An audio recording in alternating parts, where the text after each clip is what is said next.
இனிமே கண்ணை மூடிட்டு கடலை எண்ணெய் வாங்கலாம்.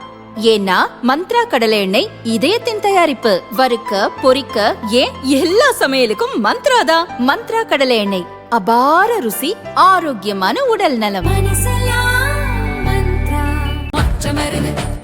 மக்களாட்சி வருது. நல்லாட்சினா எடப்பாடியார் தான். வாக்களிப்பீர் இரட்டை இலையே. டெல்லியில் காற்று மாசை குறைத்து சுற்றுச்சூழலை மேம்படுத்தும் நடவடிக்கையாக பெட்ரோலில் இயங்கும் வாகனங்களுக்கு முற்றிலும் தடை விதிக்க மாநில அரசு திட்டமிட்டுள்ளது. இதற்காக புதிய மின்சார வாகன கொள்கை வகுத்து அது குறித்த அறிக்கையை பொதுமக்கள் பார்வைக்கு வைத்துள்ளது. அதன்படி 2027 ஜனவரி 1 முதல் மின்சார ஆட்டோக்கள் மட்டுமே புதிதாக பதிவு செய்யப்படும். இதன் மூலம் பெட்ரோல் டீசலில் இயங்கும் ஆட்டோக்கள் விற்பனை முற்றிலும் முடிவுக்கு வரும். 2028 ஏப்ரல் 1 முதல் பெட்ரோலில் இயங்கும் பைக் மற்றும் ஸ்கூட்டர்கள் புதிதாக பதிவு செய்யப்பட மாட்டாது.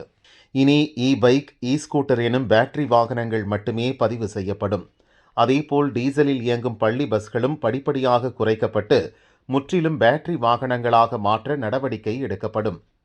அரசு துறை பயன்பாட்டிற்காக இனி பேட்டரி வாகனங்கள் மட்டுமே கொள்முதல் செய்யப்படும்.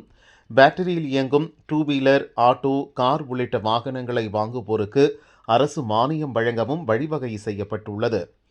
பெட்ரோலில் இயங்கும் பழைய வாகனங்களுக்கு பதிலாக புதிய பேட்டரி வாகனங்கள் வாங்குவோருக்கும் சிறப்பு ஊக்கத்தொகை வழங்க டெல்லி அரசின் புதிய வரைவு மின்சார வாகன கொள்கையில் முக்கிய அம்சங்கள் இடம்பெற்றுள்ளன.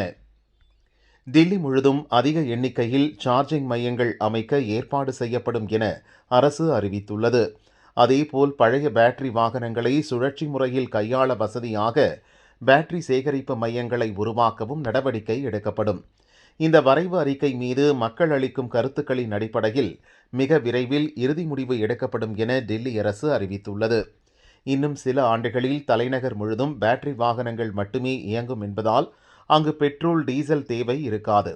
டெல்லியை அடுத்து படிப்படியாக மாற்று எரிசக்தியை நோக்கி நாட்டின் பிற மாநிலங்களும் நகரக்கூடும் என எதிர்பார்க்கப்படுகிறது.